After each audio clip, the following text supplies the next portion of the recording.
하나님 말씀은 여호수아 9장 1절에서 15절까지의 말씀입니다. 여호수아 9장 1절에서 15절까지입니다.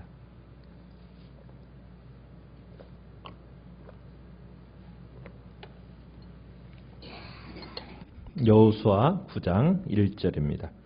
이 일 후에 요단 서쪽 산지와 평지와 레바논 앞 대해 연안에 있는 헷사람과 아모리 사람과 가나안 사람과 브리스 사람과 히윗 사람과 여부스 사람의 모든 왕들이 이 일을 듣고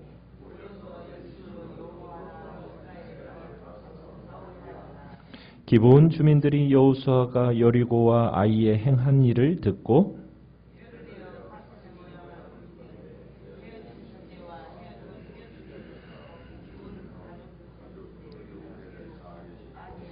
그 발에는 낡아서 기운 신을 신고 낡은 옷을 입고 다 마르고 곰팡이가 난 떡을 준비하고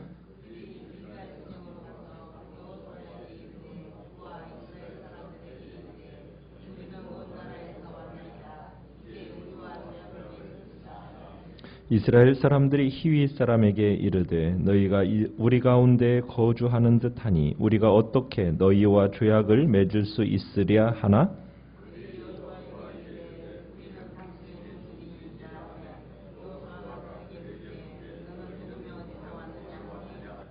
그들이 여호수아에게 대답하되 종들은 당신의 하나님 여호와의 이름으로 말미암아 심히 먼 나라에서 왔사오니 이는 우리가 그의 소문과 그가 애굽에서 행하신 모든 일을 들으며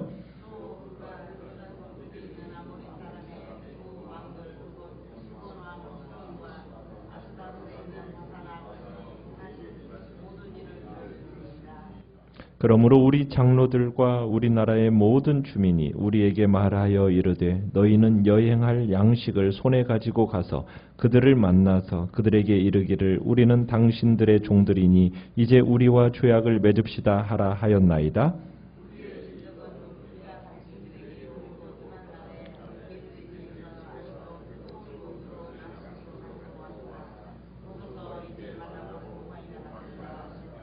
또 우리가 포도주를 담은 이 가죽 부대도 새 것이었으나 찢어지게 되었으며 우리의 이 옷과 신도 여행이 매우 길었으므로 낡아졌나이다 한지라.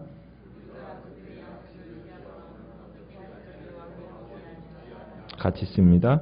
여호수아가 곧 그들과 화친하여 그들을 살리리라는 조약을 맺고 회중 족장들이 그들에게 맹세하였더라. 아멘. 오늘 말씀의 제목은 기브온 거민이 속이다라는 제목으로 말씀을 나눕니다. 1절을 시작이 이렇게 시작이 됩니다.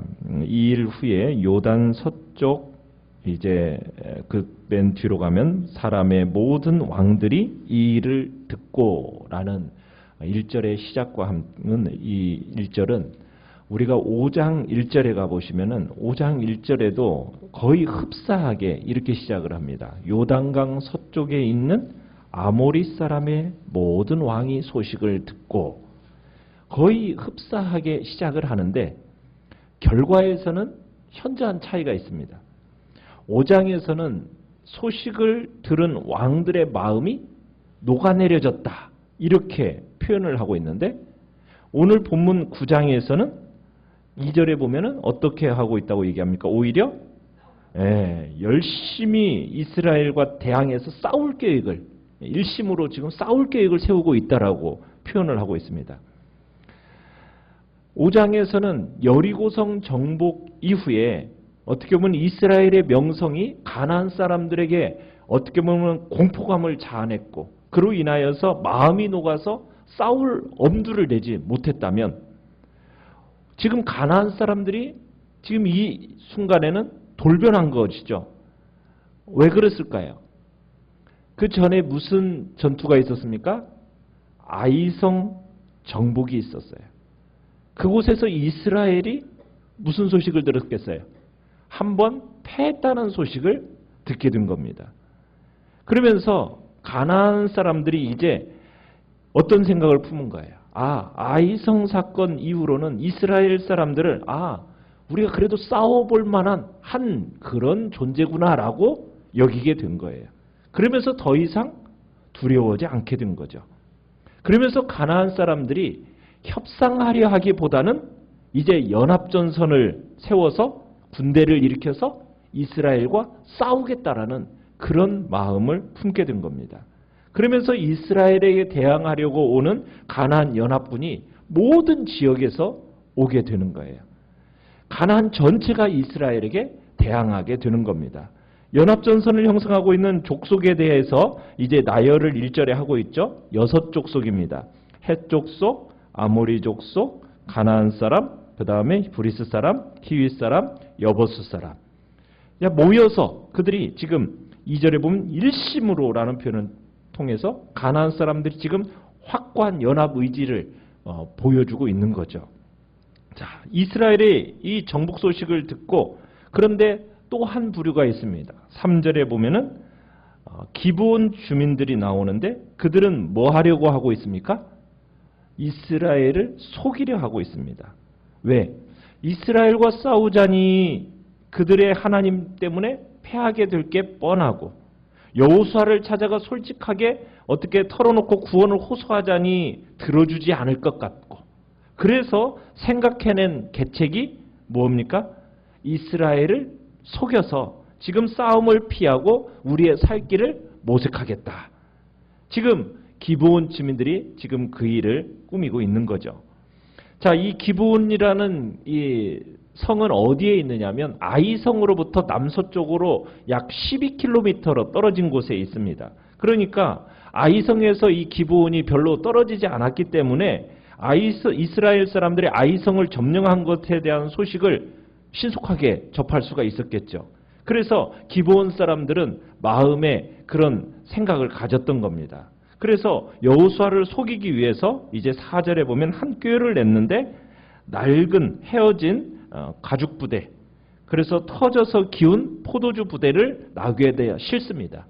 그 다음에 낡아서 기운 신발을 신고요, 낡은 옷을 걸치고 마르고 곰팡이나 떡을 들고 이스라엘 진영을 찾아온 겁니다.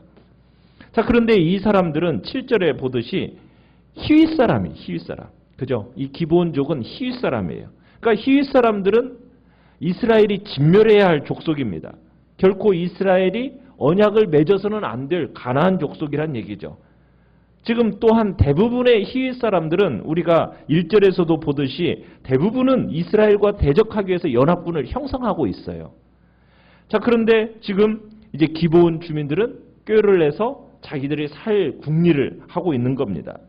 자, 처음에는 7절에 보듯이 이 기브온 주민들이 찾아왔을 때 이스라엘 사람들이 좀 의구심을 갖고 좀 반응을 합니다.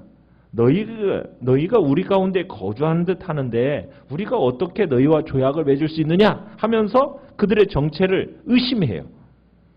처음에는 의구심을 가지고 그들을 대했어요. 자, 그런데 기브온 사람들이 어떻게 속입니까? 9절로 가보시면은 기브온 사람들이 어디서 왔느냐? 여호수아의 질문에 뭐라고 답변을 해요? 자신들이 지금 아주 먼 곳에서 왔다라는 거예요. 그러면서 여행의 동기에 대해서 이제 설명을 하는데 뭐라고 설명을 하느냐면 여호와의 하나님의 명성을 우리가 들었기 때문입니다.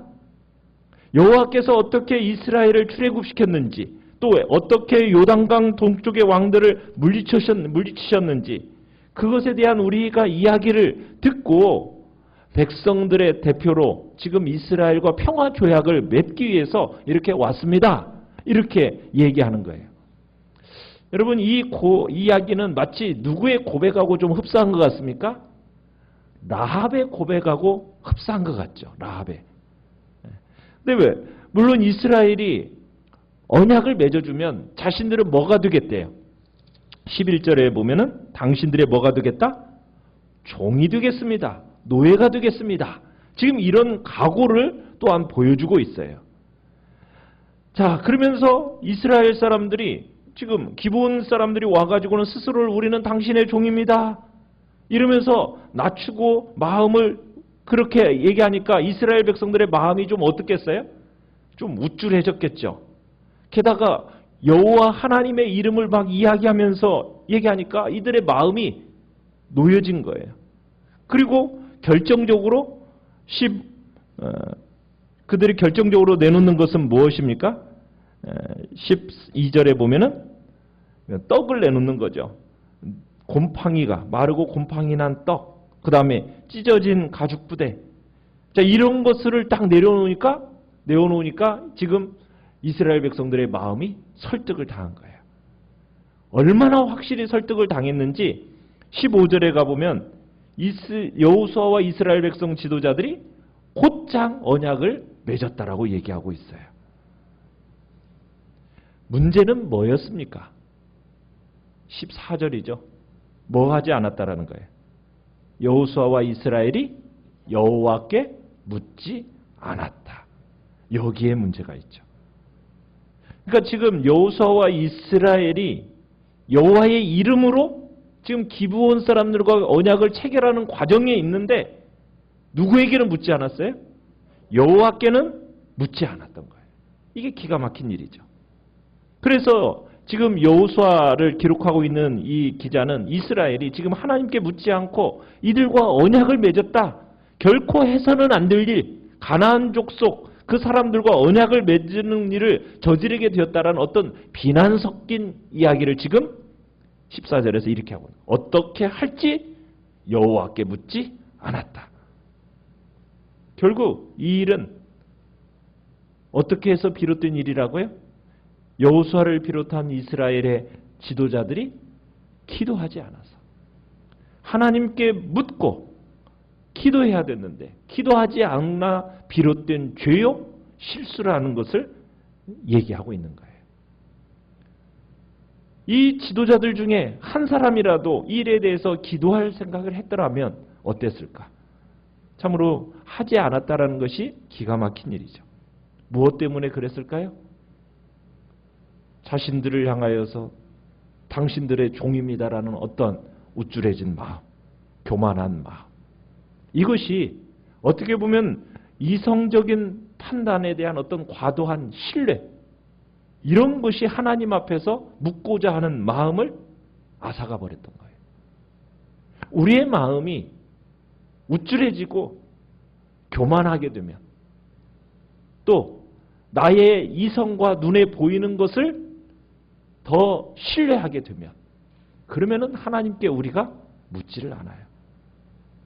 우리는 매사에 행동하기에 앞서 뭐 하는 사람이 되어야 됩니까? 기도하는 사람이 되어야 돼요. 하나님께 묻는 사람이 되어야 돼요. 매사의 기도보다 행동이 앞서면 어떤 결과가 초래되는지를 오늘 본문은 분명하게 보여주고 있다라는 겁니다. 우리의 이성적 판단이라는 것이 언제든지 불안전할 수 있다라는 것을 우리는 기억해야 됩니다. 그러게 안전하고 정말 안전한 결정을 하기 위해서는 항상 어떤 일이 있어야 돼요? 하나님께 먼저 묻는 일이 있어야 된다는 얘기입니다. 우리의 인생은 어떻게 보면 선택의 연속이다라고 이야기를 해요. 우리가 이 땅에 태어나서 무덤에 들어갈 때까지 어떻게 보면 수없는 많은 선택을 하면서 살아가게 됩니다. 그런데 바로 이렇게 선택하며 살아갈 때 어떤 모습을 취하는가? 그것이 우리의 인생을 결정적으로 좌우하게 되는 거예요. 많은 사람들은 중요한 결정을 할 때 자신의 경험, 자신의 지식, 그것에 의존합니다. 그래도 부족하면 다른 사람, 많은 주위의 사람들, 전문가의 조언을 구하기도 합니다. 그러나 우리가 기억해야 할 건 무엇입니까? 인간을 통한 지혜에는 한계가 있다라는 거예요. 사람들은 다 자기 편견과 자기의 선입관을 가지고 있습니다. 사물의 중심을 보기보다는 항상 겉모습과 외모를 보는 것이, 그리고 그것을 따라 판단을 내리는 것이 인간이에요. 절대로 정확한 판단을 내릴 수가 없다라는 겁니다.